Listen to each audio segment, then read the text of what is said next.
We've all played with ChatGPT by now, and it's pretty fun to see it derive new work from a single prompt, whether that's simple or complex.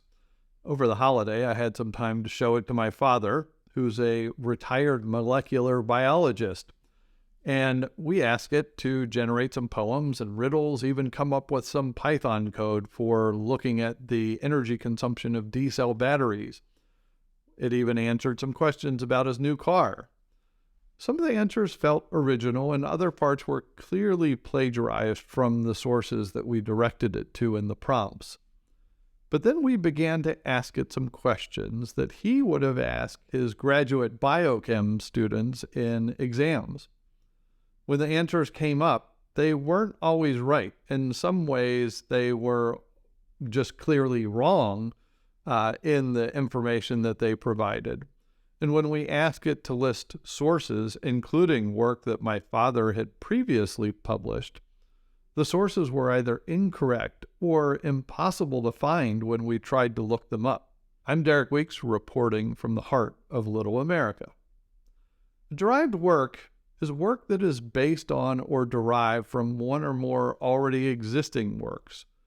Common derivative works include translations or musical arrangements, motion pictures, art, or condensations of pre-existing work, or code.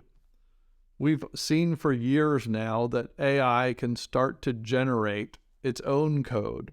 Even for people like me who are not software developers, I can have AI-assisted coding done for me within seconds. But how much of this is original or derived from other sources? What license is associated with that original work? And does the code introduce any sort of security flaw? Or what is just the overall quality of that code?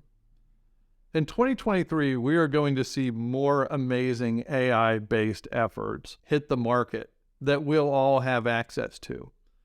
But we can't lose sight of some of the basics as that happens. When it comes to code, we need to be able to ask, is this good code? Do I actually own the rights to use that code? How much of this code did someone else actually write? And does it even understand the context of the other code that I'm going to insert it to in the use cases there? We definitely need a new and improved version of AI-assisted coding that helps us better understand this context and our responsibilities for using the code that it generates and what the consequences might be for the code that it is generating in its output. The question at hand is not really whether we should or should not use AI. I'm definitely for using more AI-assisted coding or development or writing, what have you. But we just need to figure out how to go about using it more responsibly.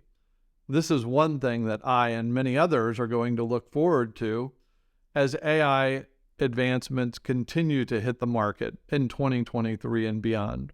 The inspiration for today's update obviously came from a conversation I was having with my dad over the holidays, but also after reading Christopher Tozzi's article in IT Pro Today, Does AI-Assisted Coding Violate Open Source Licenses? I invite you to read that article as well as other articles that talk about the quality and responsibilities we have when it comes to AI-assisted development moving forward. Listen to today's entire episode of It's 505 on your favorite podcast platform.